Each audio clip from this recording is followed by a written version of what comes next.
Class 7 के students, हम लोग अब तक हिस्ट्री पढ़ चुके हैं। आज से हम लोग है ना ज्योग्राफी पढ़ेंगे। ज्योग्राफी आपका शुरू होता है चैप्टर नंबर 11 से। क्लास 7 के स्टूडेंट्स अच्छी तरह से आप आज मैं जो नया चैप्टर पढ़ाने जा रहा हूँ अच्छी तरह से सुनेंगे और समझेंगे। और चैप्टर का नाम है एनवायरनमेंट। आवर एनवायरनमेंट मतलब हमारा पर्यावरण। The word environment is derived from the French word environner which means to surround.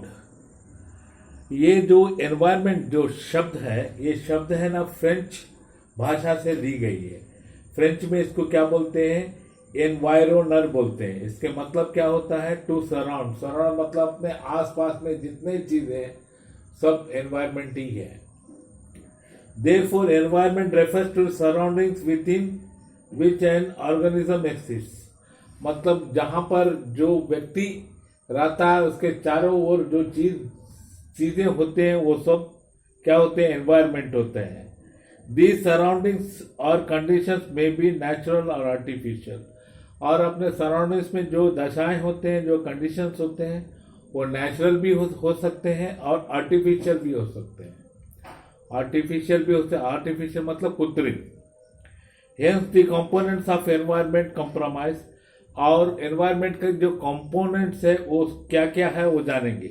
The natural environment that compromise living and non living things that occur naturally on earth. Natural environment में क्या है होता है? Living और non living things. जो living और non living things जो होते हैं वो नेचर द्वारा ही बनाया गया चीज होता है। मतलब एग्जाम्पल में कि लिविंग थिंग्स में समझिए आदमी, जानवर, पेड़ पौधे ये सब होते हैं। नॉन लिविंग थिंग्स में जैसे होता है कि मिट्टी हुआ, पहाड़ हुआ, पर्वत हुआ, ये सब नॉन लिविंग थिंग्स हुआ। The artificial human made environment मतलब आर्टिफिशियल मतलब कृत्रिम मानव द्वारा निर्मित किया हुआ environment that consist of elements which develop as the results of interaction between humans and nature.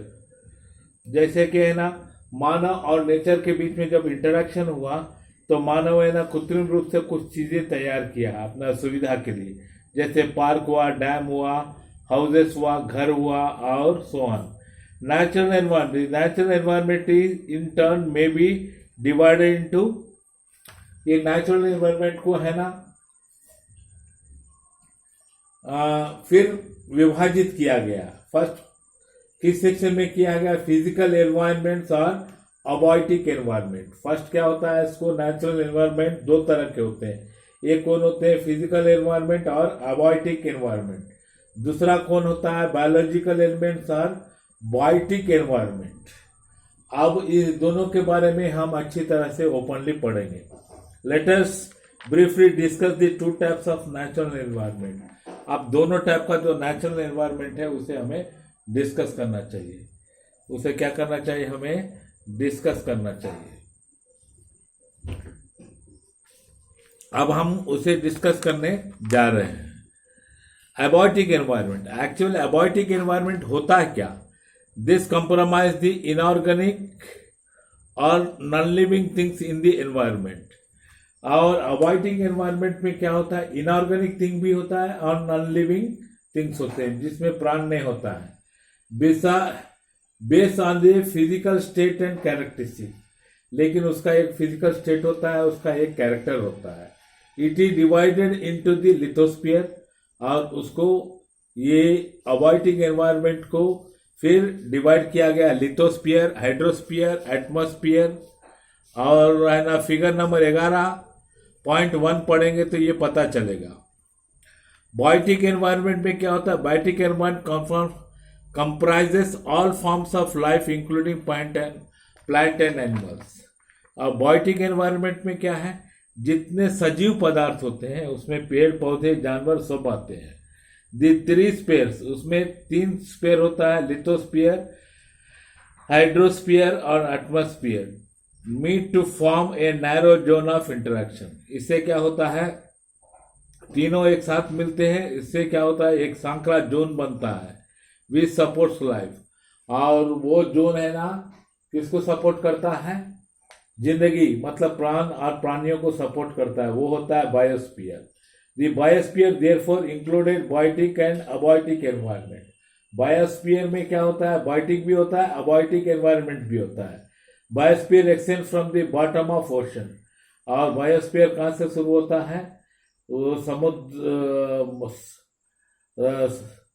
Extend from the bottom of ocean, सागर के नीचे से, एकदम बॉटम मतलब एकदम नीचे अंदर से, लगभग 11,000 मीटर बिलो सी लेवल, और लगभग 11,000 मीटर सागर के अंदर से, to the top of highest mountain, जहां तक है ना जो ऊंचे पर्वत है वहां तक होता है।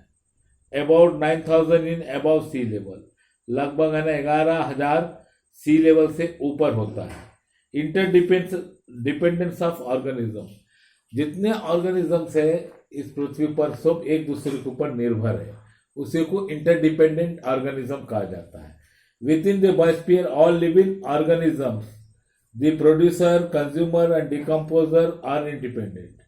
और है ना ये बायोस्फीयर में ना जितने लिविंग ऑर्गेनिजम्स हैं, जिसमें प्रोड्यूसर्स भी है, कंज्यूमर्स भी है, डिकम्पोजर्स है, वो एक दूसरे के ऊपर निर्भर किए हुए हैं।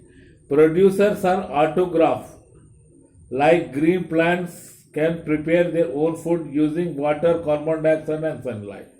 जैसे प्रोड्यूसर कहिए या ऑटोट्रॉप्स कहिए, उसका उदाहरण में दिया, जैसे हरा पेड़ पौधे हैं, वो अपना भोजन क्या करता है, वो अपना भोजन स्वयं तैयार करता है। कैसे करता है, पानी, कार्बन डाइऑक्साइड और सूरज के रोशनी से क्या करता है, वो अपना भोजन स्वयं तैयार करता है।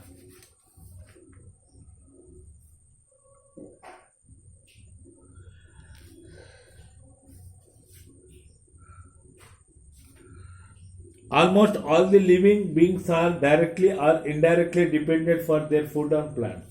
और जितने प्राणी होते हैं इस पृथ्वी पर, वो पृथ्वी है ना अपने भोजन के लिए, और चाहे डायरेक्टली हो चाहे इनडायरेक्टली हो, वो किसके ऊपर निर्भर करते हैं, पेड़ पौधे के ऊपर। They are known as consumers are heterotrophs. और जो निर्भर करते हैं और उसको क्या बोलते हैं, कंज्यूमर या हेट्रोट्रॉप्स बोलते हैं। Herbivores, carnivores, omnivores are the 3 kinds of consumers. Consumers में भी 3 प्रकार के होते हैं। एक कौन होते हैं, हर्बीवोर्स। हर्बीवोर्स किसको बोलते हैं, शाकाहार। कार्निवोर्स क्या होता है, मांसाहार। और ओमनीवोर्स क्या होता है, शाकाहार मांसाहार दोनों को मिलाकर ओमनीवोर्स बोलते हैं। Decomposers are organisms such as a bacteria which lead the breakdown of dead animals and plants.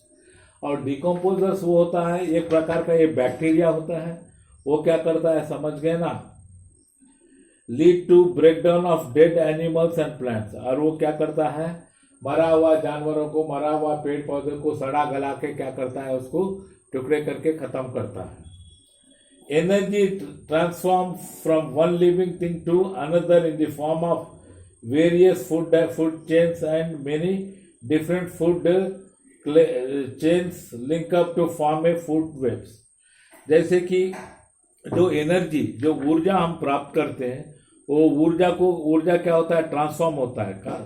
कैसे होता है, वन लिविंग थिंग से दूसरा लिविंग थिंग के बीच में ट्रांसफर होता है। किस रूप में ट्रांसफर होता है, ये इन the form of various food chain, और बहुत से फूड चेन के रूप में ट्रांसफर होता है। And many different food chains link up to form food webs. और बहुत सा फूड चेन्स मिलाकर क्या बनता है, फूड वेब्स बनता है। All the food webs are delicately balance. जितने फूड वेब्स होते हैं वो क्या होता है, बहुत नाजुक रूप से बैलेंस रहता है। So if one link in the web is destroyed, all the other organism will be affected. अगर इस वेब में एक लिंक भी अगर बर्बाद हो जाता है तो इसका प्रभाव सारे लिविंग ऑर्गेनिज्म के ऊपर पड़ता है। और हम अब पढ़ने जा रहे हैं एन इकोसिस्टम। किसके बारे में पढ़ने जा रहे हैं हम, इकोसिस्टम के बारे में पढ़ने जा रहे हैं। An ecosystem is natural unit that consists of non living land, water and air and living elements, plants and animals. Ecosystem में क्या होता है, सबसे पहले इकोसिस्टम में होता है लैंड होता है, वाटर होता है, एयर होता है। और ये नॉन लिविंग में आता है। और लिविंग में कौन आता है? प्लांट्स और animals. It is definite system formed by the interaction of, और ये क्या है? एक निश्चित प्रणाली है। और इसका ये कैसे बना है? कैसे बना है? ये इंटरैक्शन से बना है। और इंटरैक्शन किस किस में हुआ है इसके बारे में समझा रहा हूँ। All living organisms biotic components that are interdependent and interlinked with each other. और जितना बायोटिक कंपोनेंट्स है वो एक दूसरे के ऊपर एक दूसरे से लिंक है और एक दूसरे के ऊपर क्या है? निर्भर है। The physical environment biotic component in which they reside. जो फिजिकल एनवायरमेंट है, जो बायोटिक कंपोनेंट है, जहाँ पर ये बायोटिक कंपोनेंट रहता है, उगता है, यहीं पर रहता है। For instance forest, grassland and deserts. और उसमें क्या होते हैं? उदाहरण में फॉरेस्ट भी है, जंगल, ग्रासलैंड भी है, घसीला प्रदेश है, डेजर्ट मतलब क्या होता है? रेगिस्तान भी है। The biosphere is referred to as a global ecosystem. ये बायोस्फीयर क्या है? एक बहुत बड़ा ग्लोबल इकोसिस्टम है। With the biosphere each natural habitat such as forest, deserts और pond with its community of living things is referred as the regional ecosystem। और ये इकोसिस्टम क्या है? ग्लोबल इकोसिस्टम है। विद द बायोस्फीयर, अगर biosphere, with in the biosphere each natural habitat, जैसे कि biosphere के अंतर्गत हर एक नेचुरल हैबिटेट, जिस उदाहरण में जैसे फॉरेस्ट हुआ, डेजर्ट हुआ, पॉन्ड हुआ, with its community of living things. और वो किसके साथ रहता है? किसके बीच में रहता है? सारे लिविंग थिंग्स के बीच में है। Is referred to as a regional ecosystem. और इसको रेफर करके क्या बताया गया है? रीजनल इकोसिस्टम के रूप में बताया गया है। Constant interaction between living and non living things give a dynamic character to the environment. और ये एनवायरमेंट को एक डायनेमिक कैरेक्टर कौन प्रदान करता है? लिविंग एंड नॉन लिविंग का इंटरेक्शन प्रदान करता है। Any change in the abiotic environment produces a resultant change in the biotic environment। अगर abiotic environment में कोई तरह का परिवर्तन हुआ, उसका रिजल्ट में क्या होता है? समझ गया ना? और वो परिवर्तन किसी तरह का परिवर्तन है ना, आपको है ना abiotic में हुआ, तो उसका प्रभाव किसके ऊपर पड़ता है? बायोटिक एनवायरमेंट पर पड़ता है। Specially in terms of numbers of kinds of spices. और इसका विशेष रूप से जितने पृथ्वी पर जितने प्रकार के स्पाइसेस हैं उसके ऊपर इसका प्रभाव पड़ता है। Living things in turn modify their physical environment to suit them. और लिविंग थिंग्स क्या करते हैं? उसके बदले में वो अपने आप को मॉडिफाई करके वो फिजिकल एनवायरनमेंट जो उसको जैसे सूट करता है उसके अनुसार वो मॉडिफाई करता है। ह्यूमन एनवायरनमेंट, आप अब किसके बारे में पढ़ेंगे? हम ह्यूमन एनवायरनमेंट, मानव का पर्यावरण। The human is environment encompasses human beings and their activities. Human environment में क्या होता है? ह्यूमन बींग्स भी रहते हैं, उसके सारे एक्टिविटीज जो उससे जुड़ा हुआ है वो सबको मिलाकर एनवायरमेंट का ह्यूमन एनवायरमेंट कहा गया है। The environment is the source of all resources required by the human beings in order to prosper and survive.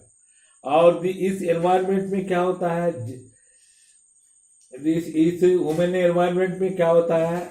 और is the source of all resources. ये क्या है? एक जरिया है। कौन चीज का जरिया है? रिसोर्सेस का जरिया है।